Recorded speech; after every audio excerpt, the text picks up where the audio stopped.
C'est bon, t'as cliqué? T'as vu, j'ai mis le paquet, le titre, il est bien putaclic, comme tu les aimes. Et c'est vrai qu'à la fin de chaque saison, il y a une question qui est sur toutes les lèvres, celle des Ténix, majoritairement, c'est Nadal est fini, il aurait dû prendre sa retraite. Je pense qu'en 2004, quand j'ai commencé à suivre le tennis, certains devaient déjà dire Nadal est fini. Et pour te dire, derrière, c'est quand même 22 titres du Grand Chelem. Mais à un moment, ces gens, ils vont finir par avoir raison et Nadal ne pourra plus refaire de comeback triomphal comme il en a son habitude. Et à un moment, il va perdre pied. Est-ce que ça sera en 2023, en 2024, en 2025? Jamais. C'est ce qu'on va voir. Jingle.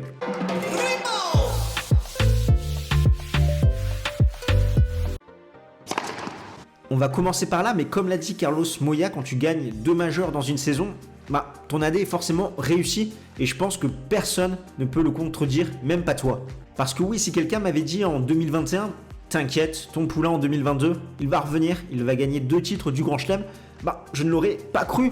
D'ailleurs, si quelqu'un m'avait dit ça, je me serais même entraîné à signer avec le pied. C'est pour te dire à quel point c'était vraiment étonnant et imprévisible. Parce que oui, je te rappelle qu'en 2021, porte d'Auteuil, il sort en boitant à la fin de son match contre Novak Djokovic. Et ensuite, il fait quelques matchs dans l'été américain, mais il ne va pas revenir.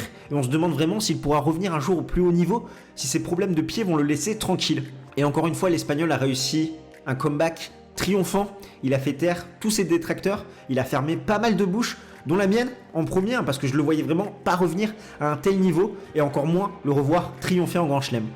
Mais derrière tout ça, il y a quand même un côté paradoxal, parce qu'il commence la saison 2022 avec 20 victoires consécutives, et il termine cette dernière avec 4 défaites sur ses 5 derniers matchs.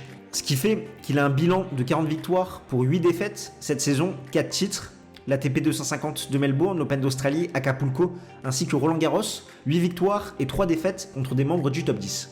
Et franchement, son début de saison, c'est masterclass, il commence par un petit titre à l'ATP 250 de Melbourne, et derrière, c'est un second sacre à l'Open d'Australie. Il fallait quand même remonter à 2009 pour voir l'Espagnol soulever le trophée australien pour la première fois et seule fois de sa carrière. Par la suite, on avait l'impression qu'il était maudit en Australie, et non, il arrive à décrocher un 2e titre là-bas pour avoir au moins 2 titres dans chaque majeur. Et je vous entends déjà me dire, oui, mais il n'y avait pas Novak Djokovic. Si le Serbe avait participé, jamais de la vie Rafael se serait imposé à l'Open d'Australie. C'est peut-être vrai, mais avec des si, on referait le monde et on ne le saura jamais. Et je trouve qu'on a beaucoup trop de tendance à rabaisser ce titre, alors qu'en finale, Nadal, il doit quand même se coltiner Daniil Medvedev, qui reste sur un titre à l'US Open, 2 finales au Rolex Paris Masters, ainsi qu'aux ATP Finals à Turin. Et surtout, le Russe va mener 2-7 à rien et va se procurer 3 balles de break dans le 3e set. Donc il faut quand même arriver à retourner ce match contre un joueur en forme, et je pense que si je te mets en face de Daniil Medvedev dans cette situation, même s'il n'y a pas Novak Djokovic, il faut quand même le gagner ce match, et franchement ça force le respect. Parce que là on est vraiment loin du sacre à l'US Open 2017 de Rafael Nadal, où en finale c'était un petit Kevin Anderson. Dans la foulée de son sacre australien, il s'impose à Acapulco, il rallie la finale à Indian Wells où il s'incline en 2-7 contre Taylor Fritz. On ne le reverra plus jusqu'à Madrid où il perd en quart de finale contre Carlos Alcaraz, et il termine Rome sur un pied après une défaite contre Denis Shapovalov.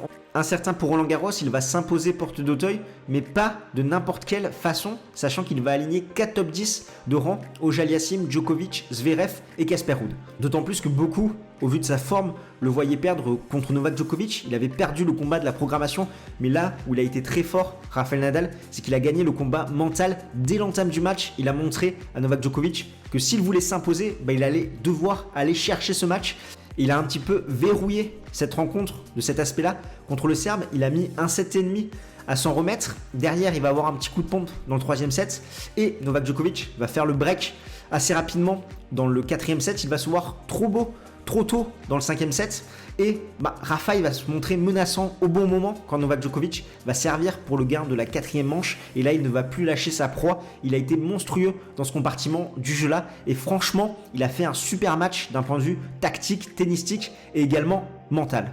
Après, il va en demi-finale à Wimbledon où les abdos coincent et il est contraint de déclarer forfait contre Nick Kyrgios. Et ensuite, c'est la débandade, c'est Fantomas, seulement 9 matchs disputés, 4 victoires, 5 défaites, et il termine quand même l'année à la 2e place mondiale.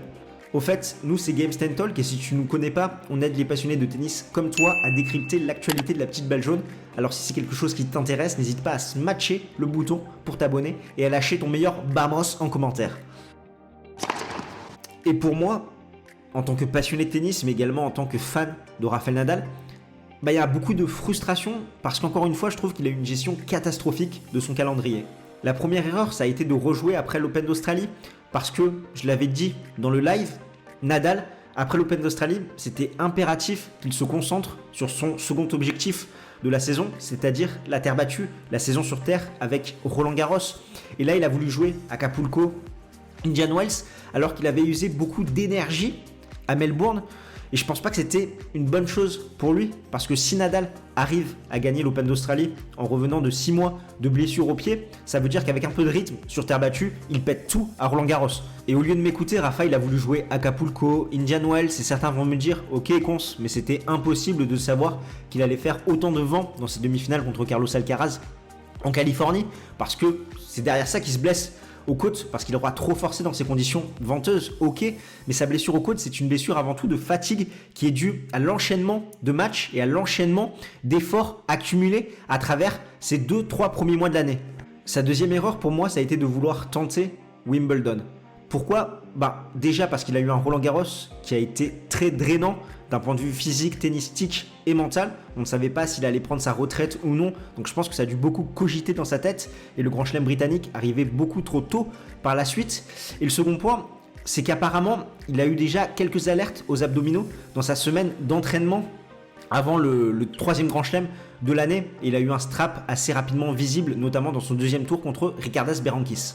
Jamais 203, Rafa a commis une troisième erreur, ça a été de faire l'US Open, alors qu'une semaine avant, il s'était de nouveau déchiré l'abdomen. Il a dû bricoler 2 jours avant un nouveau geste au service. T'imagines quand même gagner un Grand Chelem en bricolant un nouveau geste au service 5 secondes avant ? C'est totalement utopique. On l'a vu dans ses 3 premiers tours, même s'il y avait un manque de concurrence, même s'il n'y avait pas Novak Djokovic, Nadal ne peut pas gagner un Grand Chelem dans ces conditions-là.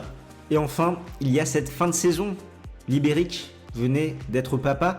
Au lieu de profiter de sa famille, de sa femme qui a une grossesse compliquée, il a préféré rejouer. Il y a eu ces adieux déchirants de Roger Federer qui prenait sa retraite derrière le Rolex Paris Masters ainsi que les ATP Finals où il est méconnaissable, il manque de rythme et surtout ces exhibitions inutiles contre Casper Ruud du 23 novembre au 1er décembre. Et on sait que Nadal c'est quelqu'un qui aime mettre ses bouteilles au bon endroit. Qu'est-ce que je veux dire par là ? Il aime bien mettre des choses dans des cases. Ok, là je suis joueur de tennis, ça c'est mon objectif. Ok, là je suis papa, c'est ça mon objectif. Il n'aime pas confondre tout ça pour vraiment avoir un plan clair, et je me demande comment sa récente paternité va affecter la fin et le reste de sa carrière. Tout ça pour dire que pour moi, Nadal a été un petit peu trop gourmand. Il a eu un excès de confiance, un petit peu comme Novak Djokovic en 2021, ce qui est d'ailleurs la cause de la séparation du Serbe avec Marian Vajda, parce que Djokovic, il était en course pour le Grand Chelem sur la saison 2021, et il a quand même voulu faire les Jeux Olympiques. Derrière, il s'incline contre Zverev, et il va également s'incliner à l'US Open contre Daniil Medvedev, sachant qu'il n'aura pas su gérer vraiment son calendrier de la bonne des façons. Et là, Nadal, c'est un petit peu pareil. Il gagne les 2 premiers Grands Chelems de l'année. Il n'a jamais été dans cette position de pouvoir faire le Grand Chelem sur une saison. Donc dans sa tête, je peux comprendre qu'il ait tendance à vouloir tenter Wimbledon, ce qu'il va faire, et qu'il se dise c'est pas une petite alerte aux abdos qui va m'arrêter, d'autant plus que ça lui donne raison. Il arrive en demi-finale quand même, où il doit déclarer forfait, et il se dit ça parce qu'il gagne l'Open d'Australie en revenant de 6 mois off, et il gagne Roland Garros sur un pied. Donc tu te dis, ok, ma pire douleur, c'était le pied. Alors là, c'est pas un petit truc aux abdominaux qui va m'empêcher de concourir pour un exploit historique. Et il va faire la même erreur à l'US Open, parce que je suis désolé, quand tu bricoles un geste au service 2 jours avant le début d'un Grand Chelem, c'est totalement irréaliste de voir ce joueur s'imposer dans ce Grand Chelem. Et Nadal, il a dû se dire, pourquoi pas ? Je gagne l'Open d'Australie dans ces conditions-là, je gagne Roland Garros en ayant très mal aux pieds, pourquoi pas à l'US Open ? D'autant plus, il n'y a pas de Djoko, la concurrence est pas ouf, soyons fous. Et là, on peut faire le parallèle avec un étudiant qui exceptionnellement a eu 2 bonnes notes à ses contrôles sans réviser, et qui se disent, pour les prochains contrôles, c'est bon, j'ai pas pu réviser là, mais je le tente quand même, c'est pas grave, après tout j'ai eu 2 bonnes notes sans réviser, pourquoi pas une 3e bonne note, une 4e bonne note, mais finalement ce plan n'est pas viable, et à un moment c'est un petit peu caduque. Et la frustration ultime, c'est qu'il était arrivé à trouver un traitement qui fonctionnait pour ses pieds. La douleur qui le gênait le plus ces dernières saisons, c'est bon, il a réussi à la résorber un petit peu. Et pourtant, Nadal va continuer à faire de mauvais choix et à potentiellement compenser sur d'autres parties du corps. Et derrière, c'est les côtes, les abdos qui pètent. Mais bon, tout ça, c'est pas étonnant. Je te parlais d'une malédiction à l'Open d'Australie parce qu'il n'avait plus triomphé là-bas depuis 2009 et qu'à chaque fois, il arrivait blessé ou il se blessait là-bas.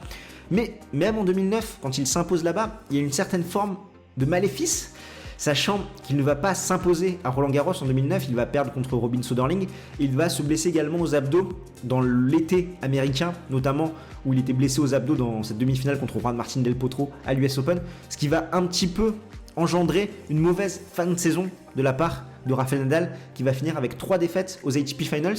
Et là, c'est un petit peu la même chose en 2022 et il a quand même réussi à décrocher le titre à Roland-Garros, ce qui est beaucoup mieux qu'en 2009 où finalement, après son titre à l'Open d'Australie, il a commencé à être sur la pente descendante. Bon, après je te dis ça, mais c'est pas garanti qu'il fasse un petit chelem en 2023 comme il l'avait fait en 2010.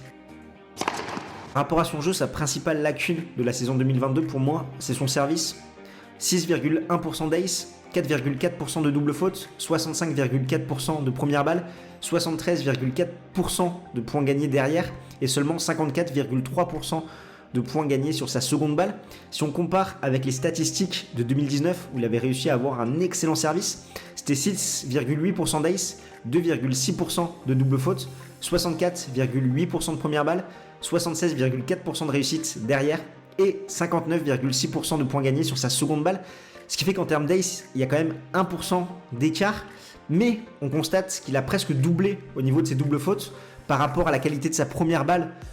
C'est le même pourcentage, par contre il faisait plus mal avec sa première en 2019, sachant qu'il y a quand même 3% d'écart, et surtout sur sa seconde balle où il arrivait beaucoup plus à sécuriser, où là on est sur plus de 5%. Et pour moi, je le répète, il y a eu une vraie cassure au service chez Líberic depuis sa blessure au dos contractée à l'Open d'Australie 2021. Par rapport à 2023, je ne ferai pas l'erreur de l'enterrer une énième fois. Par contre, je ne le vois pas défendre son titre à l'Open d'Australie. Je le vois vraiment contre-performer avec une défaite en 8e de finale, en quart de finale. Ce qui fait qu'après Melbourne, il retomberait à la 6e place mondiale.